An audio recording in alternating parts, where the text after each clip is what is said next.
यह उसकी 3 साल की शादी की सबसे बेबस रात है। वह अपनी गर्दन के जख्म को घूर रही है। उसे अब भी यकीन नहीं हो रहा। जब उसे बंधक बनाया गया था तब उसके पति ने इतनी ठंडी बात कही थी। वह एक कोने में सिमटकर अपने जख्मों का इलाज खुद करती है, लेकिन उसी पल उसके अंदर नफरत का एक एहसास धीरे धीरे पनपने लगता है। अगले दिन डिनर टेबल पर उसका पति जल्दी घर आता है, लेकिन उसके शब्द अब भी ठंडे हैं। उसमें जरा भी फिक्र नहीं दिखती। उसकी हर बात जैसे एक चाकू की तरह चुभती है। मैरी को यह नहीं पता कि वह असल में उसकी चिंता कर रहा था। तभी उसके असिस्टेंट का फोन आता है। वह बताता है कि नंबर 1 विदेशी वर्चुअल लाइन है। उसे सिर्फ रियल टाइम में ट्रैक किया जा सकता है और कॉल कम से कम 10 मिनट तक चलनी चाहिए। ये सुनकर मैरी को एहसास होता है कि उसका पति कुछ नहीं कर रहा था। ऐसा नहीं है। उसकी भावनाएं धीरे धीरे शांत होने लगती हैं। 3 साल पहले मैरी ने अपनी लापता बहन की जगह ली और जॉन से शादी कर ली, जो कि राष्ट्रपति का प्रवक्ता है। शादी सार्वजनिक होनी थी, लेकिन इसे निजी तौर पर किया गया। मैरी अच्छी तरह जानती है कि वह सिर्फ एक राजनीतिक शादी का हिस्सा है, इसलिए वह उसके ठंडे रवैये को स्वीकार कर लेती है। पिछले 3 सालों से वह उनके समझौते का पालन कर रही है। उसने कभी भी सार्वजनिक रूप से यह नहीं बताया कि वह जॉन की पत्नी है। आज वह उसके साथ एम्बेसी के इवेंट में सिर्फ इसलिए शामिल हो पाई है क्योंकि एम्बेसडर की पत्नी सुन नहीं सकती और उसे सांकेतिक भाषा के अनुवादक की जरूरत है। लेकिन इवेंट के दौरान एम्बेसडर की पत्नी उसे प्रवक्ता की पत्नी समझ लेती है। मैरी तुरंत मना कर देती है और कहती है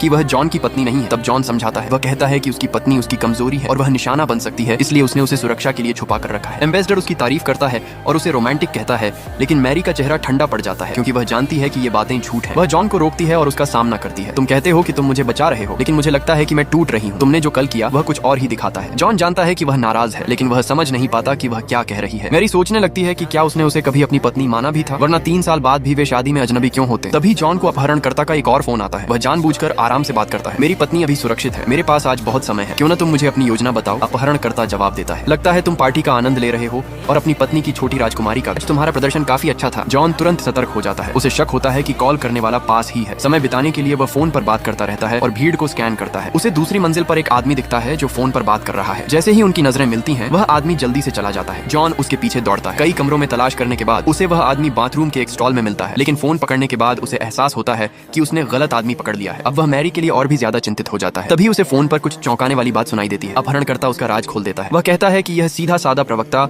असल में एक ऐसी महिला से शादी कर चुका है जो कभी उसकी साली बनने वाली थी। वह उस पर आरोप लगाता है कि उसने दोनों बहनों को जैसे विकल्प की तरह इस्तेमाल किया। यह सुनकर जॉन खामोश हो जाता है। अपहरणकर्ता अपनी मांग रखता है, या तो मैरी को छोड़ दो और अपनी असली मंगेतर को वापस लाओ, या फिर 2 बिलियन वॉन दो। समय सीमा कल तक है। ये 2 बिलियन वही जुर्माना है जो उनके शादी के कॉन्ट्रैक्ट में लिखा हुआ है, और यह मांग करने वाली असल में खुद मैरी है। उसका एक ही मकसद है, इस शादी से बाहर निकलना। लेकिन जॉन कहता है, अगर कुछ करना है तो मेरे पीछे आओ, मेरे लोगों को इसमें मत घसीटो। ये सुनकर मैरी हैरान रह जाती है। वह जवाब देती है, क्या तुम्हें पता भी है कि तुम्हारे इंसान ने कल क्या झेला? वह लगभग मेरे हाथों मारी जाती। मैं उसकी डर को महसूस कर सकती थी। जॉन गुस्से में दीवार पर मुक्का मारता है। तुम इससे बच नहीं पाओगी, मैं तुम्हें खुद पकड़ूंगा।